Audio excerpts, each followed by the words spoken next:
E aí, pessoal, tudo bem? Bom, vamos falar de futebol português, né? Tem muito português que vem aqui no canal, então acho justo aqui falar um pouco de futebol português aí, ainda mais num dia como hoje, né, que depois de um clássico como o Benfica-Porto deste sábado, uma vitória brilhante do Porto por 2-0, uma vitória que provavelmente surpreendeu muita gente, não pelas instituições envolvidas, óbvio que não, e óbvio que um clássico tem rivalidade, então isso tende a dar uma igualada, mudar um pouco o cenário do jogo, mas de qualquer forma, o Benfica começou muito bem a temporada, com 2 boas vitórias nas primeiras rodadas da Liga NOS. Enquanto isso, o Porto começou mal a temporada, né? Chegou a perder um jogo do Gil Vicente em Barcelos e perdeu em casa do Krasnodar, sendo eliminado da fase preliminar da Champions League depois de ter vencido o jogo de ida na Rússia, né? Tomando 3-0 ali em 30, 35 minutos no estádio do Dragão, e depois até tentou reagir, mas não deu certo. Então o Porto vinha em uma fase, a torcida reclamando bastante, contestando o comando do Sérgio Conceição, torcedores até falando que o Sérgio Conceição recebeu uma nova chance depois da temporada passada, sendo que na temporada passada o Porto chegou a liderar o campeonato por 7 pontos de vantagem e acabou permitindo ao Benfica virar, né, conquistar o título no segundo turno, uma arrancada brilhante do Benfica, mas 7 pontos no campeonato português normalmente é uma vantagem muito folgada, né? Considerando o desnível técnico entre os grandes e os times pequenos, não é tão normal assim um time abrir 7 pontos e depois acabar ficando para trás. Então, a posição do Sérgio Conceição estava muito contestada. O Porto, que teve muitas mudanças em relação ao time da temporada passada, do último Porto e Benfica, né, do segundo turno da temporada passada, eram 7 jogadores diferentes nos Dragões e só 3 jogadores diferentes no Benfica, ainda que um desses 3 fosse o João Félix, que faz uma diferença gigantesca. A gente acabou vendo isso no jogo deste sábado, mas a situação do Porto era muito diferente. E aí eu acho que foi uma grande sacada do Porto, uma questão de como se portou em campo. Talvez os portugueses até não estranhem essa forma de analisar o jogo, porque é uma forma bem sul-americana de analisar o jogo. Tá? Os portugueses, inclusive, têm uma forma... gostam de muito aprofundar na tática, inclusive na análise. Eu, como brasileiro, tendo a ver as coisas com um olhar um pouco brasileiro, que a gente até vê um pouco a tática, mas também vê uns aspectos psicológicos, mentais do jogo. E acho que teve uma cartada muito boa do Sérgio Conceição. O Porto, pela fase que vive...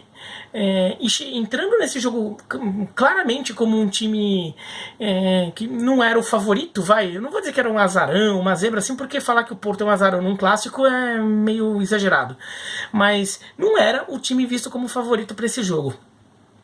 O Porto poderia ficar mais acuado. O Porto poderia ficar num posicionamento um pouco mais conservador, o time um pouquinho mais atrás, até porque a defesa do Porto vinha cometendo um monte de erros na temporada, fazendo bobagem atrás de bobagem, tomando um monte de gol no contra-ataque, né? Tanto nas derrotas para o Gil Vicente Krasnodar, foi um festival ali, né? A defesa do Porto só olhando o jogador passando por tudo quanto é lado. O Marquezinho, coitado, só vendo o atacante chegando na cara dele. Então o Porto poderia ter tomado uma atitude mais conservadora, ficar mais posicionado atrás, tentando organizar a defesa, tentando conter um pouco o ímpeto do Benfica e se soltando aos poucos, à medida que o jogo se apresentasse um pouquinho mais tranquilo para ele. Que seria uma alternativa bem convencional, né? Uma alternativa em que o Porto estaria reconhecendo o seu mau momento, em que ele precisaria apenas sobreviver a esse clássico e... depois tem uma temporada inteira pela frente aí para acertar o time e ganhar esse título, se for o caso. O Porto poderia ter tomado essa atitude. Assim, seria muito técnico teria feito isso, né? E o Benfica tá grandão, grande todo mundo, tudo. O Benfica vai chegar todo confiante, vai querer tentar fazer valer a sua condição de time em melhor fase e do time da casa para chegar e amassar o Porto ali. E daí via o que aconteceria. O Porto fez exatamente o contrário. O Porto, ao invés de aceitar a má fase e reconhecer a má fase e ficar lá atrás, o Porto chegou e falou assim: que se dane a má fase, isso aqui é um Porto Benfica, né? Eu não sou diferente do time que está aqui diante de mim, entendeu? A gente pode ter tido resultados piores, mas é um Porto Benfica. Eu sou o Porto, não posso ficar aceitando que estou inferiorizado em relação ao Benfica. E o Porto fez exatamente o contrário. O Porto foi para cima, né? O Porto começa o jogo fazendo marcação, pressão à saída, com o meio campo mordendo muito, assim, então, atacando muito a bola. O Benfica pegava a bola, já tinha o jogador portista tentando fazer o combate, marcando, tirando a bola e tentando sair rápido.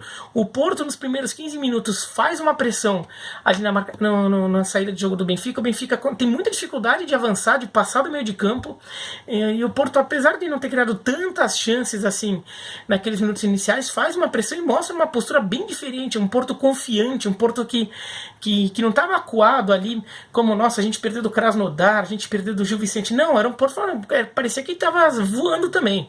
O Porto foi para cima e acho que isso acabou surpreendendo o Benfica, que no final das contas em nenhum momento do jogo soube lidar com essa postura do Porto, com essa postura agressiva e muito intensa do Porto. O Porto jogou, parecia que o Porto sabia que aquele jogo era capaz de reverter toda uma fase que o time vinha vivendo, todas as críticas que o time vinha enfrentando, toda aquela nuvem negra que estava por cima do Estádio do Dragão, elas poderiam se dissipar com uma boa atuação e um bom resultado contra o Benfica. Então aquele parecia que era assim, era um jogo de fazer o time sobreviver, não de nossa, escapamos, não, de fazer com que esse trabalho desse uma virada e de repente parecia que nada estava acontecendo e tudo voltou ao normal no Estádio do Dragão. E era isso que o Porto estava fazendo. O Benfica, pelo contrário, parecia até pouco intenso. O time em alguns momentos parecia até um pouco mole no jogo, talvez um pouco cheio de si, por estar em boa fase, talvez se vendo como favorito, talvez achando que aquele jogo fosse só fazer seu joguinho para lá e para cá e fosse ganhar do Porto. O Benfica não pareceu entrar no jogo na mesma intensidade que o Porto, não pareceu estar na mesma voltagem, com a mesma energia que o Porto. No final das contas, o Porto tem uma grande oportunidade, o Odisseias faz uma grande defesa, mas na cobrança do escanteio sai o gol do Zé Luiz. O Zé Luiz, o Romário e o Luiz Dias se movimentaram muito, parecia que eles estavam em todos os pontos entre o meio campo e o ataque, parecia que eles estavam em todos ao mesmo tempo, era impressionante.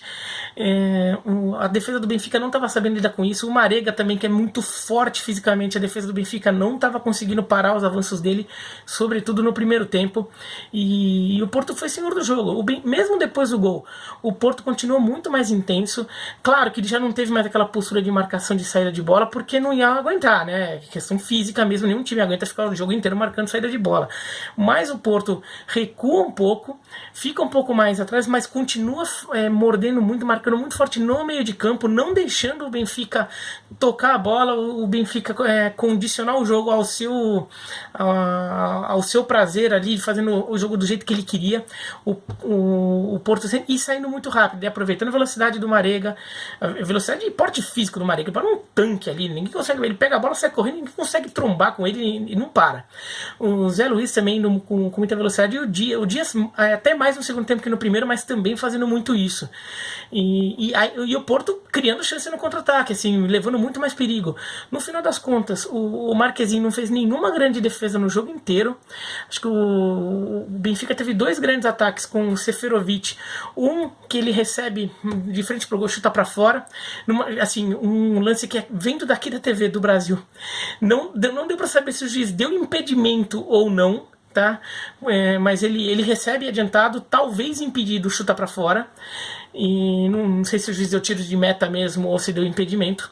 E eu acho que ele estava impedido, então se saísse o gol, talvez esse gol fosse anulado. E o gol lá aos 50 do segundo tempo, que daí, assim, tava impedido lá. O VAR demorou para analisar, mas a questão de impedimento, o VAR tem recurso técnico lá, acho que não tem tanto o que discutir. Ele provavelmente estava um pouco impedido mesmo. Fora isso, o Benfica não levou nenhum perigo pro Marquezinho, que ficou só olhando o jogo. A única coisa que o Marquezinho fez no jogo foi fazer cera para receber um cartão amarelo ainda no primeiro tempo, de resto não fez nada. E o Porto criando oportunidades ali. O Marega perdeu uma na cara do gol, ele perdoou ali o Odisseias. Teve uma outra que o Odisseias teve que sair, deixou para dividir de cabeça, deixou o gol todo desguarnecido. O Porto acabou não conseguindo aproveitar a oportunidade.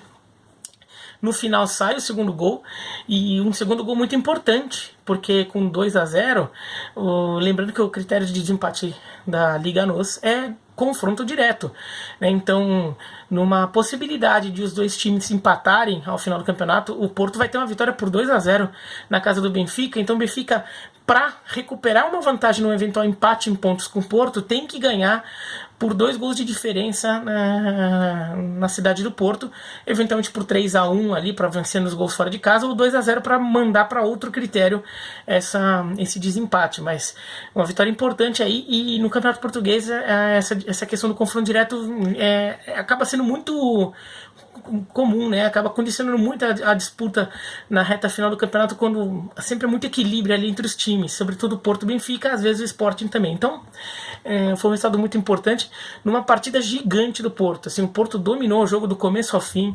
O Benfica até teve momentos em que esteve mais à frente na presença de campo, mas não conseguia criar chances, não conseguia passar. O Pepe jogou muito bem, vencia todas, o Marcano também. Então, assim, uma vitória que o Porto parece que conseguiu apagar tudo realmente, tudo que vinha fazendo.